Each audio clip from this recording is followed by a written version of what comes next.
আমাদের উত্তর কলকাতার সভাপতি সাময়িকভাবে সে একটু অসুস্থ হয়ে পড়েছিল, ডাক্তারবাবুরা এখানে ট্রিটমেন্ট করেছে। সেই ধরনের বিশেষ কোনো সমস্যা আপাতত নেই। আশা করছি আজকে সন্ধ্যেবেলা ও বাড়ি থেকে ছাড়া। আপনি দেখা করতে গিয়েছিলেন, তামান্নার মা বিচার চেয়ে কলকাতা এলো, কারণ এক ছিন্ন ভিন্ন তার মেয়ে, কিন্তু এখনও 15 জন এফআইআরে নাম কাটালো অধরা। অধরা তো থাকবে, তারা তৃণমূল কংগ্রেসের হয়ে বোম মেরেছে। বাচ্চা মেয়েটার জীবন চলে গেছে, সে তো সেই পরিবার বুঝতে পারছে তার কষ্টটা, আমরা বুঝতে পারছি। মমতা বন্দ্যোপাধ্যায় তো বুঝতে পারছেন না কষ্টটা। দীর্ঘদিন ধরে ইউনিয়ন ইলেকশন, স্টুডেন্ট ইলেকশন বন্ধ, তাই নিয়ে যে কনসার্ন রেজ করলো হাইকোর্ট। সেখান থেকে বলা হলো যে এইভাবে ইউনিয়ন রুমে দখলদারি করে রাখা যাবে না, অবিলম্বে ভোট না হওয়া পর্যন্ত সব ইউনিয়ন রুমে তালা। 9 বছর পর্যন্ত, এখনও পর্যন্ত 9 বছর হয়ে গেছে ইলেকশন হচ্ছে। স্বাভাবিকভাবে ইউনিয়ন রুমগুলোকে আমরা যেগুলোকে দেখছি ইউনিয়ন রুম নয়।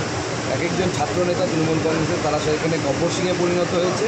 আর আগেকার হিন্দি সিনেমার সেই গব্বর সিংয়ের মতো ডাকাতরা যেখানে কালাপাহাড়িতে থাকতো, প্রত্যেকটা ইউনিয়ন রুম এখন কলেজে কালাপাহাড়িতে পরিণত হয়েছে। এগুলো বন্ধ হওয়াই প্রয়োজন। এখানে যেভাবে ছাত্রছাত্রীদের এক্সপ্লয়টেশন হচ্ছে এই মুহূর্তে আমরা যা দেখতে পাচ্ছি, বিশেষ করে কসবা কাণ্ডের পর, এখন এই মুহূর্তে পশ্চিমবঙ্গে হয় ছাত্র ইউনিয়ন বন্ধ করা উচিত অথবা ছাত্র নির্বাচন করানো উচিত। আদৌ ইলেকশন নিয়ে সরকারের কোনো পরিকল্পনা আছে কিনা 17ই জুলাইয়ের মধ্যে হলফনামা দিয়ে জানাতে হবে রাজ্যকে। এবং এই আদালতের যে অবজারভেশন সময় উচিত বলে আমার মনে হয়। এবং রাজ্য সরকার বহুদিন ধরেই টালবাহানা করে ইলেকশনকে বন্ধ রেখেছে।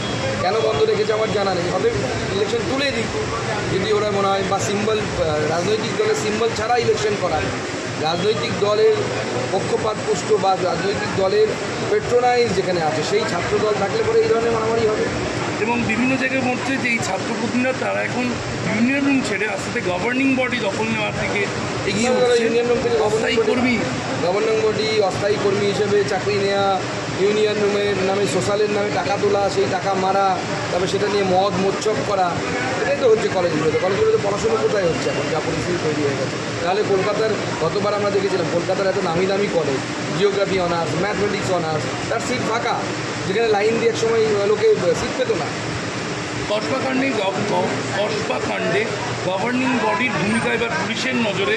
কলকাতা পুলিশের তদন্ত মনে করা হচ্ছে যে গভর্নিং বডির যে রেজিস্টার খাতা, তাতে অনেক কিছু পাওয়া যেতে পারে, বাজেয়াপ্ত করছে। আমি তো বেশ কয়েকদিন ধরে চিন্তা করছিলাম, এটাই তো বলছিলাম যে একজন হিস্ট্রি শিটারকে, অর্থাৎ যার অতীতে রেকর্ড আছে এই ধরনের কাজ করা, তাকে যদি গভর্নিং বডি করে চাকরিতে রেখে থাকে টেম্পোরারি পোস্টে, তো গভর্নিং বডির রোল, সেই রোলটাকে তদন্ত হওয়া উচিত। কেন কনস্পিরেসি হিসেবে ধরা হবে না?